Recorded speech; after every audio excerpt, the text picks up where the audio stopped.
Toi whatalo whatu le mai mai o le tātou tunuu I le nei vaenga o le taiao. Le taiao le nei le aso tofi I nei Amerika Samoa, le aso tolo le masino Februari, lua fe luas fulmalua. Ia le ua te lai titi lava le afoleiva I le taiao nei Amerika Samoa, o se taiao susu, taiao timu, ia ai hui lea o moa pele lofo maleanga leo le tapa au sili whaatalo whatuai, I lo tātua tunu o whai lava le vaenga o le lalulangi nei o le mo mai whaasalaunga le nei I o le tautua whai pēr nei a lau televisa le KVZK e pēr na wina tuai le tātua whaamamoe mai I nei I le malai o le su ngā ulo le atuasa. E pēr na le pō se lilo o le whaamamoe le nei o se whina ngalo na e la whionga le kovana sili ia le ngātai leo le rutena kovana ma le tātua whai ngā malo ina ia tātou mo mai whaatasi se ia sa ili se tupe se leni of so soani ai I le pangatia na i o tātou uso I le motutua o I tonga ona o le whaalala le whaanatua pēna whenga iei mai lātou o le mafuanga la le nā o lea ua whaile nei whaamoemoe na amata mai lava le aso lulu o le vai aso na te nei ia le tātou o mai o le aso ono le nei ia talo na amata le nei whaamoemoe. Ai mole si le fia le tātou atunuu o aso tōna I taitasi pe ona amata mai le aso tōna I na te nei ia whape fo I ma le aso tōna I nei ia o le matala toia tātou no whaanga whaapitoa ia mole awina tō lau whaamoli po lau mea lofa mo nei o tātou soitonga ai e sina swinga e tasi la I titi lava mole aso tōna I nei pe ona whaelo mai e le komiti o le koviti o le aso tōna I nei e tāpunia o mai e tātou sites nai le tāu sa furu rua I le awauli. Sa masani ona tapuni le lua ia ai ona o le aso muli le tātou whaamoemoe le nei o le aso tōna I nei ia o le mafuanga na leo le a tapuni ai ia le tātou sites nai le tāu sa furu ma le lua I le auli. O le tāu le tolu I le auli le aso tōna I nei ia le ua ia I le whaamoemoe o le komiti whaafoefoi I nā le ofisa o matau po tau Samoa, le whionga le maputasi, le ngātai leo le tōwhai a tau ese, o le awhaia se sauninga whaapitoa I nei I le malai o le sui ngā ulo le atu wasa pe ata le tonu le ule nei e whaamau popo o mai lo le tātou se leni ia mawhaia I lo se sauninga e moni alo ia tuaile se leni le nei ma whaamau popo ai lo mono I o tātou soitonga. O le vaenga na o tātou polokalame pe ona fofo ia lo tātou malo ia ngai te leo le tātou ofisa o matau patau Samoa mo le aso tōna I o le vai aso nei. Ai o lo whaau pēr la tātou sa I ringa se nei pe ona tau sila mai I o le tātou sosoani mo tonga o le numera na o le telefoni e te wala au mai ai pe e fia whao o mai ia sau mea lofa mana I o tātou soitonga le ono tolu ia a fai pe fo ere mawhai ona e o mai e momori mai lau mea lofa ia ona o le tūlanga fo ere lolo wā o le tau ia malisi mea te le o au mau nei Amerika Samoa ia so se Samoa lava te maua mai al nei whaasalalonga e mawhai lava na e nui fo I lunga o le tātou me wai le tau o le PayPal so pau lava le me whai o lo wana I lunga o le tātou tuatusi o le www.americansamoa.gov So it's www.americansamoa.gov. Ora I tango le o miana le mena fa mai PayPal yo ina tonu lava e mawhai rona I tango tu tonu le au whai o lau sei lene te fia so ani mai e mo le tātou wha mai moe. O le mawhate se ma le sunga ia liu la whai le. Ia o le ala atou lau wina atou le sunga ia liu se au wha ingo sa tātou tupe na maua mai le aso ana nafi wha sawai le tai au nei ia ma le au te lengo le tātou se leni ua whaapea ona whao mai. But before we do that, I'd like to say good morning to you all. Thank you for joining us. This is our live stream on KVZK Television, the best television station in the whole of the South Pacific. Thank you very much for joining us. I would like to say good morning to everyone tuning in from outside of American Samoa, because we believe that there are Samoans all over the world, those in the mainland USA, as well as Samoans in Australia, New Zealand, and Europe. Thank you for joining us. I would also like to say good morning to our friends in Tonga, because this live coverage is being carried by Tonga Broadcasting. So thank you very much for having us on your screen this morning. We are here, we're collecting funds for our people in Tonga. As you can see, the sign behind me, it says 2022 Humanitarian Relief Fundraising Drive for the Kingdom of Tonga. So if you would like to donate for our friends in Tonga, just give us a ring on that telephone number there on your screen. It's 633-3333. If you cannot make it here to where we are, here in Utule, you can always go on that website that we mentioned earlier, which is www.americansamoa.gov, and just click on PayPal, push the button where it says donate, and send us the amount of money that you would like to donate for our people in Tonga. And if you would also like to say hello to friends in Tonga, because communication in Tonga is still a little bit static at the moment because of the cable issues they have in Tonga, you can always send us a message on our Facebook page, and we'll be able to relay that to you through our friends Katarina Tohi at the Tonga Broadcasting in Tonga. In that saying, let's say good morning to Johnny Paulo joining us on the live stream. Thank you for joining us. But we have my friend Liu here from the Office of EPA, who is going to give out the amount of money we've made so far since we've started this whole initiative. Malo Lui?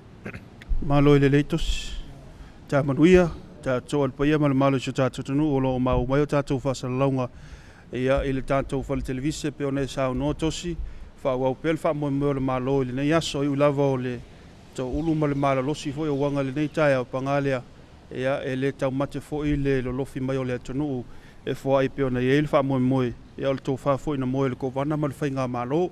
Whaatalo whatua i le paia ma le malo si o tātou tunu o le malei fo mai whanunga le lei.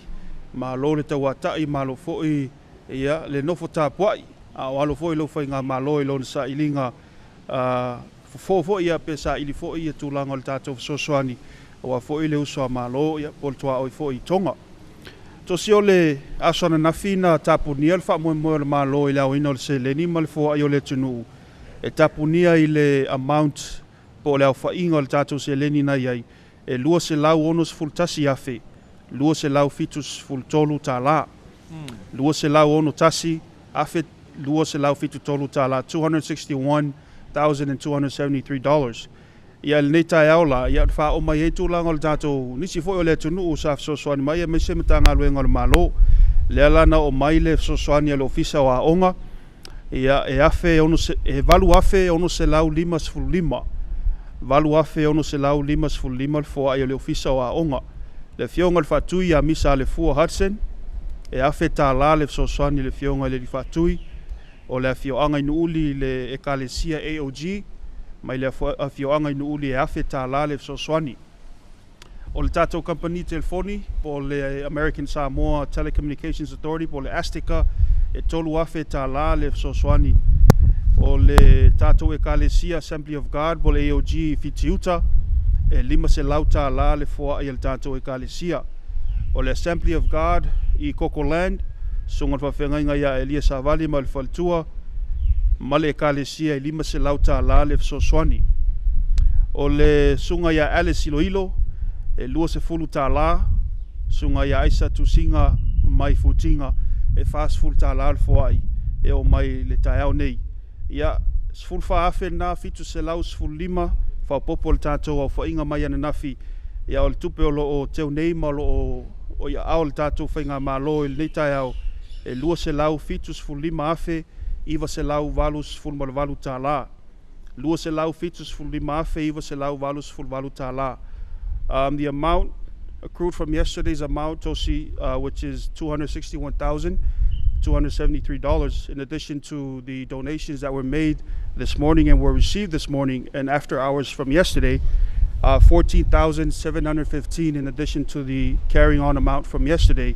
The total amount that we have here at the Swinga'ula is $275,988. That's $275,988. So lau whainga nāu fua e leo o tau au nei el tātou whainga malo. Mai le masalo fo i olo o ngadi pele atonu umal tātou sanga masani pe ona isa unoa ia ile tātou sosoani pe ona ia ile ngase fo i ole malo ia tūlanga fo i ole whaalawe whaala nā tua sa ngapa sa hawhati ele tātou moto tonga ia ile masina o tuanai.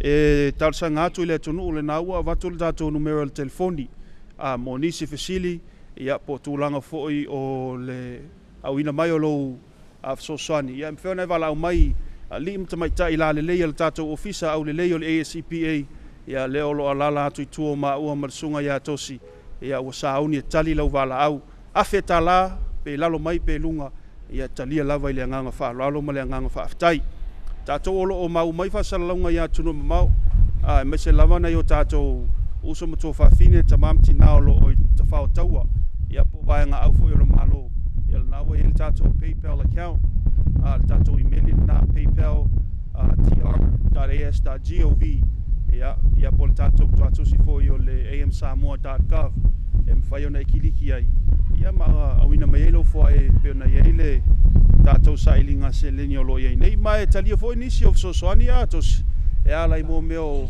o lava o pusavai ia ma mea umalava pena ia talia lava le whainga malo le mawhai ona e wha o mailo sosoani nei le tātou suinga ula ia walau mai le tātou numera pe ona whaali atu ia ona watula i o le tātou vaenga ua uman whatulanga ina le tūlanga ia e piki mai le tātou sosoani mo lea pe a whapeo i eini sosoani tūlanga wa pe na ai ale ai whamuri sao mai nei le tātou maota nei o le whatasa moa i nei utulei atos Malo whaftai sa le leilo sa nonga liu e whamana tōtu e fo i le tātou atunu o le tāo o le safuru malua le au le nei o le aso tōna i nei le whaamutai o na tapu le whaangatai o na talia i ama mo sosoani ina i a tātou sites SS le pe o na whaongai na le vai aso te nei le aso tōna i e awa winai i a mea lofa ma whaamamoni mai le tātou atunu o le wai e tātou containers le wamai o na saunia e le container le tua ma ua maliu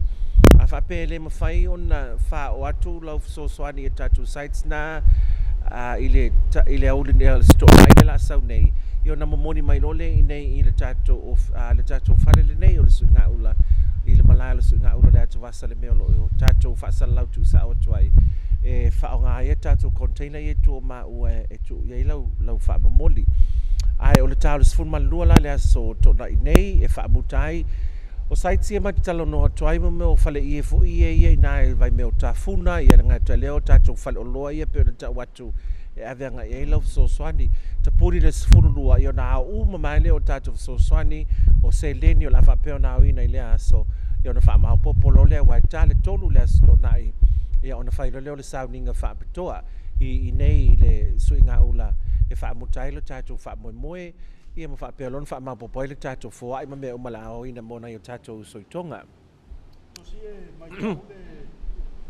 Le tātou numero na whapea ona taula i ai le whaamoemoe le nei se lau afe tāla ia o lewa silinga ua 4 miliona le me lewa i tātou silinga ma le 4 miliona e se mali fua i o le tonu te le fua i le tonu moni lava moni atu le whaafutai tele lava i le tātou atunu i lato whaalia lo lato lofa mana i o tātou soitonga le ngata fo i leo talia o le whatala ula atu la fionga na kovana sili o le lutena kovana ia mo le whainga malo mo se vasosoani no le pangati o ia fo i uso o le atu Pasifika e pe fo i na sau noa le amatanga lava le whamoe le nei na sau noa ai le fionga na kovana sili na pangatia fo i Amerika Samoa i whalewala whaanatura nei tausanga o tonai ia e lei whapena whaatawhaire malo tonga na whaiafoia lato sa ilinga sosoani mo Amerika Samoa ia le lava na whao mai ai lato sosoani mo le tato watunu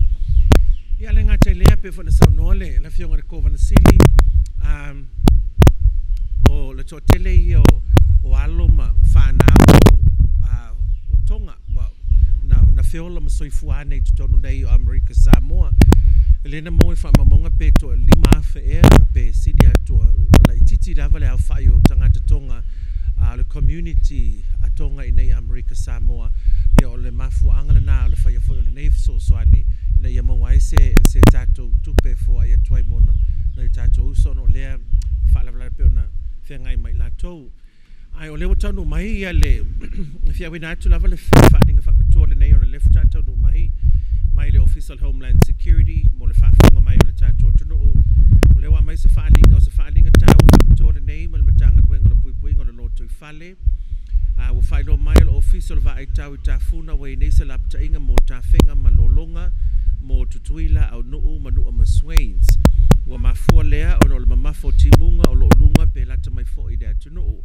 Fautoina malapta ia mono whanga maulalo ma whewa ingai lunga awara tele ono longa ma tawhenga o le awha mutaina le tu la o le sefuru le tai au nei ia lea whaasilisilanga fautoina pe mamano le tunuu ina ia nofo uta ono longa ma tawhenga e maisi o so longa o te wha maunga. O le atu awina atu se isi fautuanga ma le ofisa o le Temco pe a fai e nisi whaadinga ma le ofisa o le vaetau I tawhunu a wha pe isi vasili se wha so taiane le ono iwa tolu valu o. Just very quickly before we pass it back to Liu, I believe he's got an update on the amount of money we've collected so far. We have a special bulletin here from the Department of Homeland Security, TEMCO, issued at 1 a.m. this morning. The National Weather Service has issued a flash flooding warning for Tutuila, Aunu'umanu and Swains due to heavy rainfall. Flash flooding is imminent or already occurring and may cause small streams to overflow, resulting in flooding in low-lying areas and roadways. Residents nearby streams and in low-lying areas are required to take necessary precautionary measures. The public is advised to be extra cautious when driving through flooded roads. There is also a risk of rock slides and landslides along steep roads and mountainous areas as the grounds become saturated with water. The flood warning is effective until 10 this morning, so stay tuned to further weather reports as they become available. If you have any questions, don't forget to contact the TEMCO or the EOC office at 699-3800 to report an incident or require assistance. That is a special notice there from the Department of Homeland Security and TEMCO. So if you're driving right now, please do take easy out there because it is a little bit slippery, especially coming from Nu'uli into where Tutule, where we are at the moment. Liu, I believe, now we elicit update. Ewa to ai fo il tatou laulau nei pol tatou fal nei ia el so soani mal tatou company telefoni o le Blue Sky li mafe ta la le so soani mal tatou company le sunga ia Justin to sopo pa ali mail fi al pati ia le sunga I le CEO mal tatou puleng o le tatou official le pol tatou business o le Blue Sky Communications li mafe ta la le ufa popo le tatou so soani ia mawai fa ingol tatou se leni wo nei e lua se lau valu se fulu afe iwa se fulu valu mal valu tala $280,988 le tatou tupe le wo nei ia ono le fo ai mai ufa popo mai le Blue Sky I le nei tai au ia masalo lisi 5 minute tosio la sa fo lisi 5 afe ia le talie pele malu mal pa ia se tatou tunu o pe ona ngali mai pe ona silfia ia le tatou numero telefoni na fe ona vala o mai ai aftai to silewa o mai tatou lapta inga I tulanga o le tatou flash flood ia fai le mula usai lungo la wal tele le moli na mai o la sosoani nei il tatou fal Samoa o so na sao ala la usai lungo la wal tele fai le mu mai ke wa pa u esel li mafenga mai kongo la ta mali valo aftai ona filiu lena fao mai ele so soani pe fo na silsila mai ele atu no ona po pe no fala ulo atu dungo le tato telephone o KVZK ona fina o mai ele le pa io le fono mono mono ta lua na mai ele le fionga le presidential mount modunga ele fionga twa olo mana ia fruen ia le ngata lea o le fongfetalai o le mauto sui ia sa vale talavo ale lena fao mai aile me alofa mai le mautofono e se fulu wafe ta mo le toile fa tele ona na fo ina mo mai aile so swani as a tasi for company longa to no le tunu le nanas company le fionga le prestene ya twa olo mana ya fruen mal fato ya fia pai male le amalo ya le ngata le company atoa ia lena fa o mai fo I lato so soane na fe se fulu afe tala ia o ana na fin fa o mai fo I le so soani le official Kovensili e se fulu rima fe mon tupu lato so soane fa o mai le so na fi ia le mo mai tato le fa inga tele le o tato ye nei na pe o fa fonga mai e pe on to lo wina to sunga ya liu le ua o wala I titi lava ma le lua se lau valu se fuafe le tātou tupe lea na maua au le itaina le se fulu le tau nei. E mori atoa le whaafatai tele lava I le tātou atunuu. Ai o lea le mau te nofo atua I nei le malaya le ngā ulo le atuvasa, le mato DJ, le mato musika, a whapete fia o mai e fia talanoa I a mauntou, ia le mau te nofo atu I o le fo I e nofo atu, le au whai ngā ruenga lau whonga fia le nā masalo le EPA le Malau le lei o fōringa o la wali I matamai tai la le lei e tuota wali tosi. Le anga fo ia au le lei sio manga au le lei on tangata. Ia au le lei mai alfa atonu e o lava I lau whai ngā ruenga au le lei uma. Ia a whapena fo ila au le lei o tangata whai ngā ruenga. Whapena fo ila au le lei tauna ele tātou tanu. Olo au le lei elanga au le lei a kama makengi le ofisa. Olo au alofa mai le sunga ia TJ Folau Josefa. Le ulua I maunga ia le sunga ia Alice. Ia fesili mai po le meo whai ngā ruenga Alice le TV. Le ai o Alice le tātou vaenga le EPA. Le olo o mai e ngā sese foi le finangalo le whai ngā malo. Ia piona ia le tūlanga o le nei tai au ma le wha moe. Ia mo le tātou usoa malo po le usoa atua o I le motu o tonga. Piona sau no atu le sunga ia tos. Ia o lo mātou nofo lava I nei. Tā lia foi lo utou maau ma lo utou milisia. O le alava lau fuai. Ia talia I le nganga whaaftai. Po tūlanga foi piona mātou talano atu I vai. Ma tūlanga foi pia nā lewa I le tātou container. Ia au mai ei wha molina e wha ngā il tātou container I tu atu al whalasa moa. Ia e ave il tātou so swani. Le tūlao le tolu e wha mutai o le tūlao sifulua. E wha mutai le astonai matapuni aloa ia I tūlanga o tātou saiti e sifulu ma le wha. O lo o sala lau I solo I le tunu. Ia o le tūlao e tolu. Whai lo le tātou whai ngā lotu. Ia ma tu alo I le tātou fuai. I le tātou mo le tātou malo tonga. As you can see, ladies and gentlemen, in addition to our amount that we received, we have $280,988 so far at the moment. But I'm sure the public and our business sector are well aware that they are on their ways to bring a lot to fulfill our. It's much higher than we expected. I believe the number we were aiming at last week was 100,000.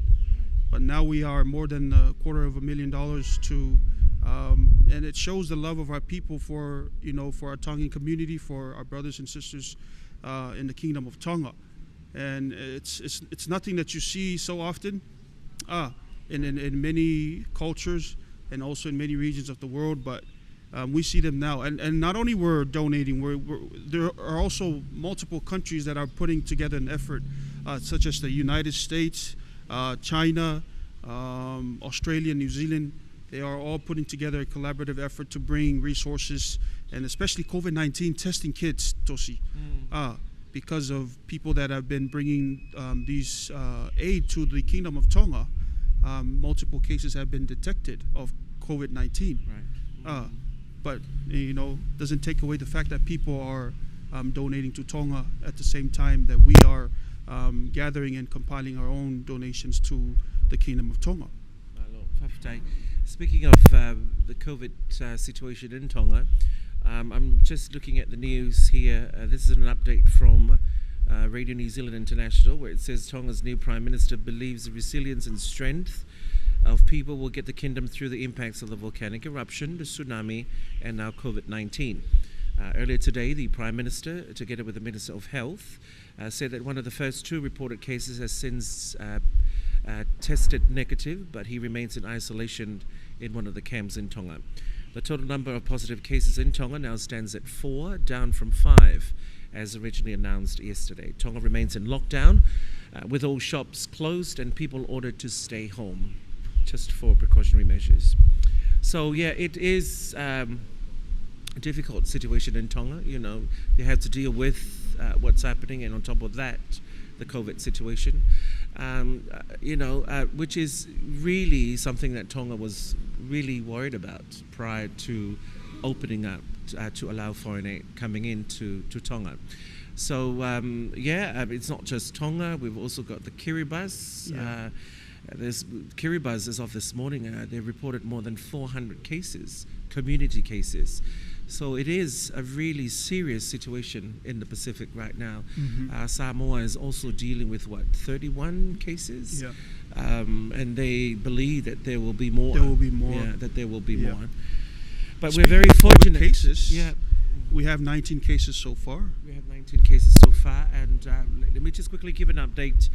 We have just been told that quarantine, DOH has confirmed that quarantine has been extended to another 3 days. So everyone at Tradewinds and Fatu'ainga, they have extended the quarantine for another 3 days. So subject to the results of the tests tomorrow, they will be able to leave at least by Monday next week. Nothing to worry about. A lot of those who have been detected so far with the, we don't know what the variant is, but those have been detected with COVID-19 are all asymptomatic.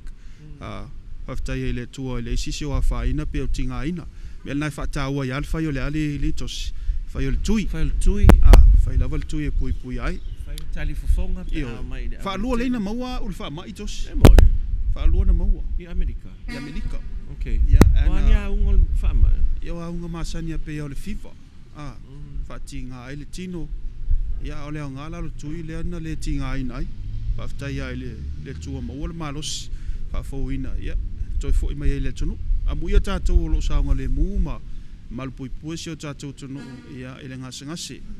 Ya i lava lo o la tau na malanga mai ya o lo tu tono no fuanga mi fai ona fata pula ai ma ona i sao mai fa mai vof. Ele stulanga fa polina ile malu pa yo le tunu. E pe o tulanga le leile na pe o sa no mai le sunga le fo mai a doctor ai feli tufa. O me pe to sili na le lei ai ona ele o sao mai fafo. Ele o mama mai fafo le fa mai o lai ta fio la vai tono a tato no fanga fa no fo sea. O le telefo yo tangata lo afia pe na sao no mo asymptomatic. O tangata fo yo mai ona fai uma la to tui ma no tau fia pe lo mano pui uma i la to na paura me le umfana fa la lo mai de temile nei po la to no lava le to inga le a ungo le fa mai le mo ai po le delta po le omicron ya wa mo ia le delta a po le omicron le wa tele na pipisi ai le tele o le fa mai ona o le va ve ona pipisi o le a unga fo le o le covid ai pe ona fa no mai e se tasi o le au fenga wenga i nei Amerika sa mo le vaenga lo fa no fisi ai tanga te wa fia fa mai ma lo tau fio mai tonu o mai a fo no fai ma lava suenga i la to o lo o ngā ruru e tato no whanga whanau whaisea pe o le tūlanga la le nā o lo iei le tato quarantine i ala ngai te leo le tūlanga le whamai pe o na iei le tato o tunu ai o le o whanga solo te pe le tato whamoi moile nei ma i nei le malaya le su ngā ulo le atuvasa i le meo lo iei le tato sa i ngā tupe mo le tato soitonga ma talo whātu le whalito ia milise o mantafa ia o le tato lisi le FMA midi whamona mo le pime whaintu whaarua tu tasi al tā lisi fa mo le liu ya o le ato to lau inatu pe ona ele so na nafi ya lua se lau onus full tasi afe lua se lau fitus full tolu tala lua se lau ono tasi afe lua se lau fitus full tolu tala $261,273 ya le fa inga na mai le so na nafi ile tapuni ai ana mo fo inisio tato fo ai pe ona yelo ofisa wa onga e valu afe ono se lau limas full lima o le fionga le fatu ya misa le fua e afe tala o le AOG mai no uli e afe tala o le Astica tato company telefonia tolu afe tala o le AOG mai fitiuta e lima se lau tala o le AOG mai Cocolan le sunga le fafenga ya Elia Savali ma le Kalesia e lima se lau tala le sunga ya Alice Iloilo e lua se fulu tala le sunga ya Aisa Tusinga mai Futinga e fast fulu tala ya mal tato company telefonio le Blue Sky e lima afe tala au mai el tato au fa ingolo ye nei lua se lau valus fulu afe iwa se lau valus fulu valu tala lua se lau valus fulu afe iwa se lau valus fulu valu tala $280,988 your total so far American Samoa for our monetary donation for the humanitarian relief fundraising drive for our Kingdom of Tonga. At the moment, we are expecting more to come as we progress towards this day. Tosh? Mano. Ia. Whaftai tu tato tunu. fai wa toi na le tatu fa mo mai nei le malai o le swinga ula o la tuvasa fa ftai fa te smai le fa mo nei o le tatu KVZK o la se vai foi o le tatu fa mo le nei vaenga o le taiao toi te liu mai e ona fa pelo na toi to la winatu ia lo to walofa lo to maau e pe ona awa wina le nei vaenga o le taiao e mo dia to fa ftai tele lava i le fa te smai le tatu fa salonga tu sa o le nei mai i nei tu leila to tu atu le tatu fa salonga le tatu ofisa au tu ia toi te liu mai foi le se te mi o manai fa ftai lava